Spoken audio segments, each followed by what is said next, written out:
Bonsoir à tous, j'espère que vous allez bien. Nous sommes le 6 avril, il est minuit 25, Le 7 avril, il est minuit 25. Je vais essayer de vous faire un 10 minutes en français. On va parler un peu de stablecoin. On va parler de stablecoin et on va essayer de parler de dominance essentiellement sur le marché crypto. Après, si j'aurai le temps, je vous regarderai, je parlerai un peu de forex essentiellement. Et je voudrais aussi traiter le brand vite fait. Euh, pour la semaine, je pense que ça va le faire. Euh, en, En octobre 23, j'avais écrit un article sur les stablecoins. Alors chez moi, si vous voulez, euh, j'ai créé un asset qui englobe l'USDT et l'USDC en même temps.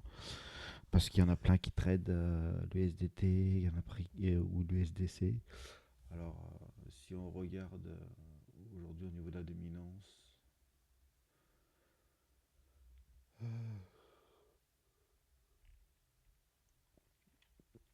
on est à 8,28 et c'est 5,83 pour l'USDT et 2,45 pour l'USDC. Mais les deux font 8,28. Donc en octobre 23, je vous disais, j'avais fait un article euh, où on avait ici un visuel sur une cassure de canal potentiel et une possibilité d'aller chercher une première sérieuse déviation. Une première sérieuse déviation pour après faire un backup euh, vers ce niveau-là. D'accord. Et bon, moi je l'avais annoncé 7,74 je crois, ou 6,91, je me souviens plus, vous regarderez dans l'article que j'avais écrit. Bon, on a un peu tiré sur l'élastique comme d'habitude, donc les manipulations de marché, personne les, personne les maîtrise. Et donc voilà, donc j'avais fait effectivement une première tendance avec des niveaux qu'on est parti chercher beaucoup plus bas après par la suite. Et aujourd'hui, lorsqu'on regarde un petit peu le contexte, donc ça, ces deux markups euh, dans un canal fermé, ça correspond à peu près à aujourd'hui, si vous regardez, bah, c'est cette petite merde ici. Donc on a une déviation qui s'est créée ici, d'accord.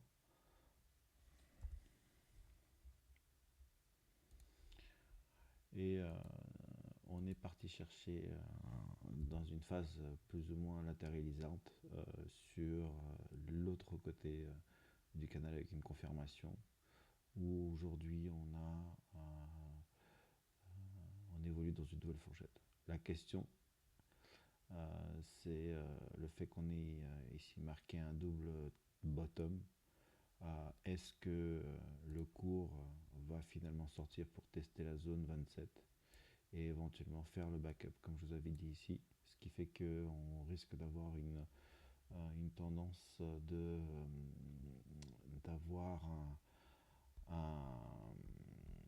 un marché qui va se figer ou qui va se compacter pour se remettre en stable, ou est-ce qu'on a forcément un rejet possible ici ou ici avant de réintégrer la fourchette et aller travailler effectivement le plus bas pour continuer. Dans les deux cas, la tendance pour moi, elle va dans une seule direction. Euh, on ne sait pas pour le moment où est-ce qu'il faut avoir un point d'entrée. C'est pour ça que si vous commencez à préconiser à faire vos achats crypto, je vous conseille de faire une DCA. D'accord. Donc, commencez à rentrer au spot progressivement. Après, si vous faites du perp, c'est autre chose. Mais voilà, pour le moment, j'ai pas de préconisation de faire des achats. Moi-même, je suis en train de travailler sur des projets, mais des projets sur des projets long terme. Et forcément, le fait qu'on sorte et qu'on va chercher à construire peut-être une fois le canal, peut-être une fois et demi le canal, ça c'est les 1,618, donc jusqu'à 22%. J'ai aucune idée aujourd'hui comment va réagir le marché. aucune idée. Aucune idée parce que même si on regarde par exemple le SPX, on a une purge qui est en train de se mettre en place, qui est en train d'arriver. Alors la question c'est, moi j'ai arrêté de compter le nombre de gaps qu'il y a eu à l'époque. On va les prendre comme ça. D'accord. Donc voilà, vous voyez tous les gaps. Après moi j'ai arrêté de compter. Pour moi il n'y a pas de logique si vous voulez. J'ai toujours dit de toute façon que c'était en train de pousser. Il y avait les marchés sont sous respirateur artificiel. Donc, ce que fait Trump aujourd'hui pour moi c'est tout à fait normal. Il est en train de remettre les choses en place. Ah, voilà. Alors, bon, concernant le Bitcoin, je ne vais pas vous faire ce que j'ai déjà pondu dans le canal. On a un niveau, euh, donc c'est le niveau des 71-74. Si le niveau est crack, bah, le prochain c'est forcément le signal qui a été rejeté, à savoir le signal à hauteur des 63, 500, 63, 156. Mais il y a quelque chose qu'il faut que vous compreniez, c'est que si vous regardez, et je vais prendre en daily, on a un comportement euh, du l'investisseur qui montre qu'à un certain niveau que j'ai tagué ici à hauteur des zones, la zone des 30,4, qui fait qu'on devrait avoir potentiellement un rejet ou un rebond sur cette zone. D'accord. Donc, par expérience, là, on a eu un, deux, trois. Là, pour le moment, on n'a qu'un seul. Donc, c'est pas impossible qu'on ait cherché un deuxième et un troisième avant d'effectivement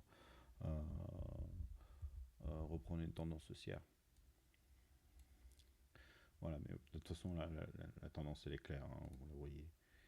Ici, ici, ici, pareil. On ne touche jamais les 20. Donc, forcément, on n'a pas de surexposition, sous-exposition sous les 20 dans l'indicateur. J'ai pas de, j'ai pas de d'indication autre à vous donner par rapport à ce que je pense sur le BTC. Je suis toujours dans mon short THBTC. Je pense pas que ça va s'arrêter tout de suite puisqu'on a, on a aucune information et je pense qu'on va aller beaucoup plus bas que ça. Bon après, on a la confirmation, on a sorti de la tendance, sorti du rectangle.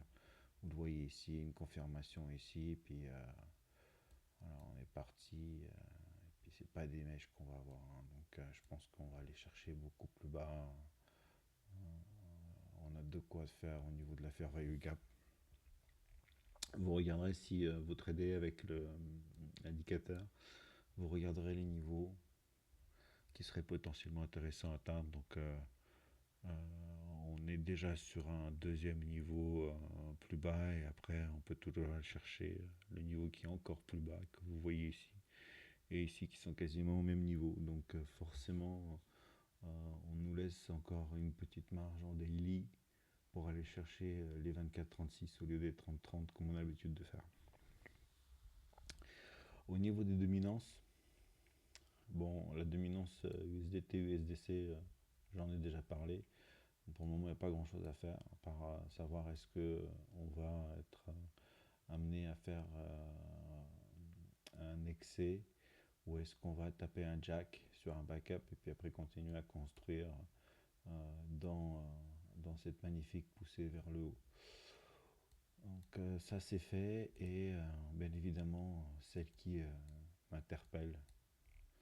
Alors autant je me suis arrêté, je crois que je me suis arrêté à 61,40. Non, moi je me suis arrêté à, je me souviens plus, voilà c'était celle-là. 57, 40. D'accord. Autant là, je vais vous dire franchement, on est sur une sortie de canal. Donc on va changer de force. Et, alors après, je ne pense pas, mais si effectivement on casse encore une fois les 64-34, c'est 69,12 qui est la prochaine target. Donc j'ai pas là c'est pareil, hein, pour moi le fait qu'on ait un excès en réintégration et qu'on continue à pousser ici sans avoir cherché la besoin de poser, euh, forcément pour moi euh, ça prouve que effectivement le Bitcoin est quelque chose qui a un potentiel d'un point de vue de stabilité, puis plus sans oublier l'executive order, sans oublier certains pays qui préconisent euh, le Bitcoin comme monnaie souveraine, enfin comme monnaie, comme asset potentiel ou comme valeur de réserve. Donc sincèrement, enfin, pour moi c'est plus une option de voir la confirmation des 69% qui vont se réaliser. Bon, après, le TH en dominance, vous connaissez mon point de vue, je ne vais pas revenir dessus. Ripple. Alors, Ripple, moi j'ai toujours ce souhait des confirmations de 9%. Et je suis pour le moment dans ma zone euh, d'accumulation. Et puis après,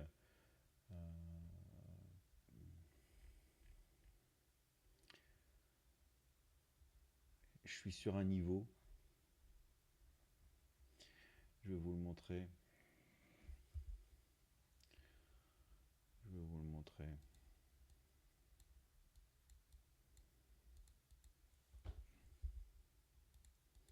Puis Ripple il tient bien, hein, il est à 2 $, 1,93. Même s'il a pris aujourd'hui, là, il s'est pris une petite claque. Comme vous pouvez le voir, hein, il tient son bout quand même. Donc pour en revenir à XRP, on a, on a un niveau qui est ici, celui-là. Je vais le prendre en fourchette plutôt. Je vais pousser jusqu'à 15 minutes et après je vais arrêter parce qu'après c'est plus possible. Voilà, donc je vais le prendre en fourchette. Pour le moment, on est en train de revenir sous les 4,58.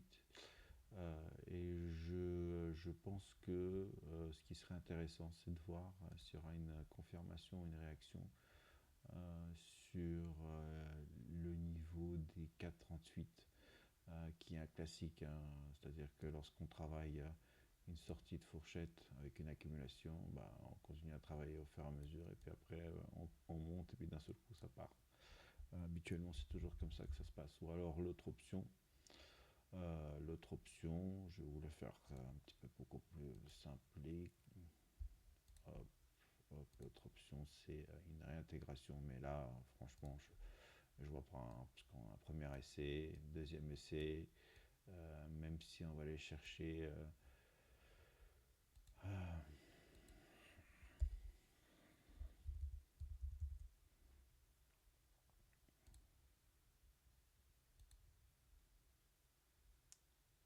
même si on va aller chercher, on ira chercher probablement cette bougie là. Une, deux, là on est à mid-range. Euh, Si on va rechercher les 4,05, ça veut dire qu'on essaie de targeter cette petite bougie ou cette petite bougie là avant de repartir vers une hausse. D'accord. Si on casse, bah, il faut que la casse soit sous les 3,67 pour la confirmer qu'on allait chercher à ce moment-là les 2,05.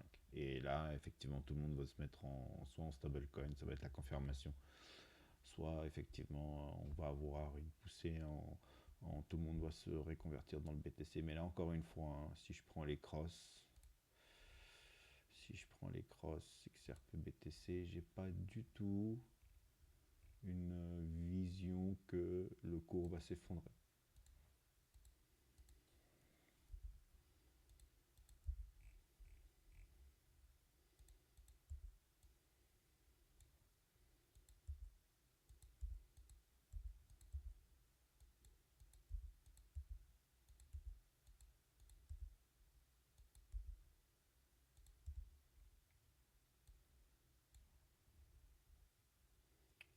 Donc là, on a un double top, un double bottom sur la zone 27. Et là, on a une réintégration. On est ainsi potentiellement sur les 0,664 avant de prendre et redémarrer sur le mid-range au moins. Moi, j'avais préconisé avant qu'il y ait un retournement de situation, toujours les fameux niveaux qui sont les 0,618 et les 0,764 ou les 0,786 ou 82, je ne sais plus quelle celle que moi je traite de 0,764 qui correspond à l'opposé de 0,382 ou 86, je me souviens plus. Il faudrait que je regarde. Bref, bon, je pense qu'on s'est compris. Donc voilà. Euh, Qu'est-ce que je voulais vous montrer d'autre? Peut-être éventuellement le pétrole. Non, je vais m'arrêter là, 16 minutes. Voilà, je vous souhaite une bonne soirée. Profitez des dernières minutes avant d'avoir une bonne semaine bien rouge. Ne tradez pas si vous n'avez pas de plan. Soyez attentifs. Donc, soyez disciplinés. Faites pas de bêtises.